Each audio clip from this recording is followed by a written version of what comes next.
I'm excited. I'm excited for this tour. I thought that today was a great day to start, and that's where I'm going to focus. Sergio Garcia just made a move that has the entire golf world stunned, and nobody saw it coming.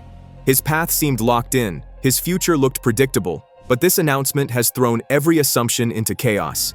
Today, I'll break down Garcia's latest signal and why so many fans think it's about to reshape the future of LIV, the PGA, and Sergio's legacy itself. Legacy detonates. Sergio Garcia's legacy was supposed to be neat: a green jacket, a Ryder Cup crown forged over a decade of European dominance, and a personality that ricocheted between genius and fury like a malfunctioning pinball machine. Instead, here we are, watching his career turn into a non-linear epic of rebellion, regret, and reinvention. Because when Sergio made this massive announcement, the golf world immediately split into two camps: the purists who insist his story ended in 2017 at Augusta, and the LIV loyalists who believe his legacy only began once he defected. Yeah, it would be nice for everyone to get along, but unfortunately, some don't want to, and we gotta live with that.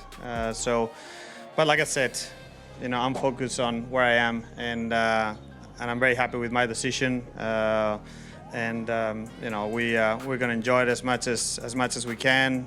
We're going to play as hard as we can and help grow the game. And that's one of the main goals. The timeline makes the chaos even funnier. Garcia burst onto the scene as a 19-year-old prodigy in 1999, nearly knocking Tiger Woods off his throne in one of the most dramatic PGA Championship finishes ever. For years, he was golf's golden child, the smirking underdog, the emotional Spaniard, the perpetual almost champion who seemed cursed by the gods of Sunday heartbreak. His 2017 Masters win finally broke the spell, cementing him as a generational talent instead of a tragic storyline. But fast forward 2 decades, and his path has swerved harder than one of his trademark helicopter-finished drives. Now, with his new announcement, he's circling back to the institutions he once torched. There's something poetic, in a messy, "Why does he keep doing this to himself?" way about Garcia reapplying to the DP World Tour just to keep Ryder Cup dreams alive while simultaneously keeping one foot firmly in LIV's billion-dollar revolution.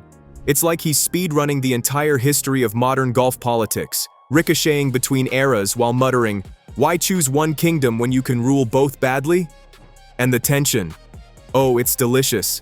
LIV wants him as a poster child for its 72-hole expansion, positioning him as the wise elder of Fireball's GC. The PGA quietly hopes he might be the bridge that prevents complete fragmentation in 2026. And Garcia?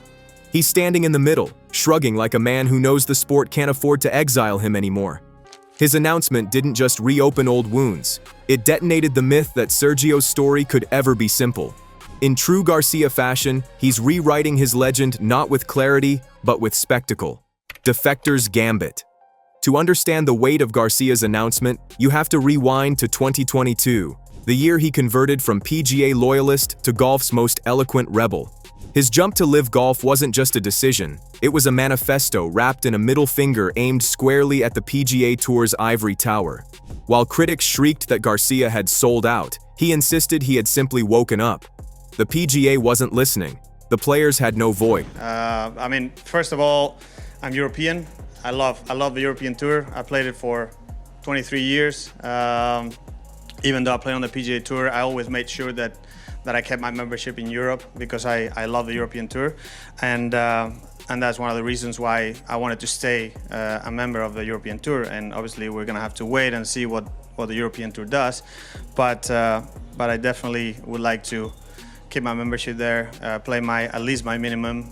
LIV handed him a $40 million welcome mat and the captaincy of Fireball's GC, instantly making him the smirking face of the league's European insurgency.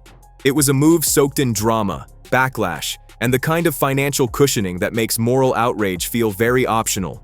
Over the next 3 years, he would pocket more in LIV purses than he had in entire PGA seasons, money he funneled into academies, projects, and whatever new golf gadget Sergio Garcia decides he absolutely needs. But leaving the PGA wasn't just about cash, it was about control. LIV gave him shorter formats, team strategy, international hype, and the intoxicating feeling of poking the PGA bear every other week. And as LIV expanded to Jeddah, Singapore, Andalusia, and Miami, Garcia transformed into the league's philosophical grandfather, offering fire and brimstone interviews about player freedom one minute, then teeing it up in sunglasses like a dad on vacation the next. Which is exactly why this latest announcement hurt LIV's narrative like a pulled hamstring. By reapplying to the DP World Tour and signaling potential PGA interest, Garcia isn't defecting again, he's hedging. He's proving that loyalty in the era of golf's civil war is a myth, and leverage is the only currency that matters. LIV gave him money, the PGA gave him history, the DP Tour gave him Ryder Cup purpose. Sergio Garcia? He wants all three. The irony burns hot. The man who once torched the PGA for being inflexible now wants to stroll back through its gates, if the timing is right. And the PGA, battered by lawsuits, mergers, and public ridicule, might actually let him. Because Sergio isn't just a player, he's a test case for the entire future of golf politics. And this announcement signals that the chessboard is shifting again. Sanctioned shockwaves. If Garcia's latest move feels seismic, it's because the price he paid for his first defection could fund a mid-sized kingdom. The PGA suspension alone was historic, an indefinite exile from a tour where he'd spent 22 seasons building his empire. The DP World Tour fines ballooned into the millions, dragging him into arbitration wars that left him publicly exhausted and privately furious. For a while, it looked like Garcia might exist permanently in a golf purgatory of his own making. Well, I can't speak for him. Obviously, I'm not a member of the PGA Tour. I resigned about a week and a half ago. No, I'm not banned because I'm not a member of it. But what the world forgot was that Sergio thrives in chaos. The sanctions didn't break him, they sharpened him. He channeled the fallout into some of his best LIV performances, racking up top fives, playoff runs, and Fireball's GC's strongest season to date. Each fine, each suspension, each scolding headline only fed the beast. The DP Tour finally forced his hand in 2025. Pay over $1 million, accept suspension, apologize, reapply like an errant schoolboy returning from detention. And in a twist so bizarre it belongs in a Shakespearean comedy, Garcia did exactly that, then smirked into the cameras as if he'd just pulled off the world's funniest prank. This compliance wasn't weakness, it was strategy. Now with the fines cleared and the ban clock ticking down, Garcia's announcement signals the real intent. Rebuild bridges not because he misses the PGA's warm embrace, but because majors, Ryder Cup slots, and legacy points still flow through that old establishment pipeline. And with the PGA LIV merger talks wobbling through courts and committees like a tipsy tourist on cobblestones, Garcia is positioning himself to land on whichever side ends up winning. Even Rahm and Westwood, fellow rebels in exile, have rallied behind him, turning his announcement into a symbolic shift. Sergio is no longer the renegade, he's the diplomat-in-chief of golf's fractured continents. But make no mistake, he hasn't forgiven the sanctions, he hasn't forgotten the cold shoulders, and if his announcement is any clue, he's gearing up to make the PGA, DP Tour, and LIV all kneel at the altar of his comeback. Rumor wildfire. By the time Sergio Garcia's announcement hit the airwaves, the rumor machine was already spinning like a Florida hurricane. Whispers had been flickering since mid-2025. Little sparks on social media, cryptic post-round comments, journalists tweeting flame emojis at 2 a.m. The golf world thrives on boredom, so the moment Garcia so much as breathed near a DP World Tour rulebook, fans started building conspiracy charts. And then he went and confirmed everything with one carefully crafted, drama-soaked declaration. Just like that, the whispers became roars. The theories escalated faster than a LIV shotgun start. Would he rejoin the PGA as early as March 2026? Would he get a special exemption? Was Jay Monahan quietly negotiating a superstar-shaped backdoor deal to lure Garcia back and patch the sport's fractured reputation? X, behaved like Sergio had just overthrown a government. One account posted a grainy clip of Garcia flushing a 5-iron during a practice round and declared it proof he's back to PGA form. Another insisted this was a secret test run for a massive world-unifying PGA LIV partnership. No evidence, just vibes. But there was a deeper hunger hiding beneath the chaos. Golf has been clawing for a unifying storyline, something to stitch together the years of civil war, sanctions, lawsuits, and angry morning talk shows. Garcia's announcement became that mythic thread. His return to the DP World Tour created a loophole. His hinted PGA ambitions added gasoline, and his LIV loyalty kept the whole thing deliciously unstable. It was the perfect cocktail. Part thriller, part soap opera, part hostage negotiation. And of course, Garcia poured more fuel on the fire. An Instagram clip from his open prep showed him saying, "2026, excited for all opportunities." One sentence, 7 words, and golf journalists immediately began drawing timelines, printing maps, and whispering to anonymous officials in dim hotel bars.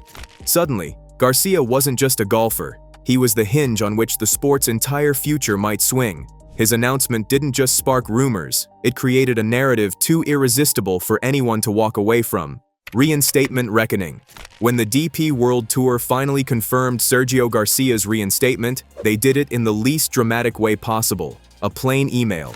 No podium, no spotlight, no cinematic drone shots of European fairways. Just a few lines announcing he'd paid over $1 million in fines, accepted suspensions, and was officially back in the system. It was almost disrespectfully boring, which of course made Sergio's fans absolutely feral.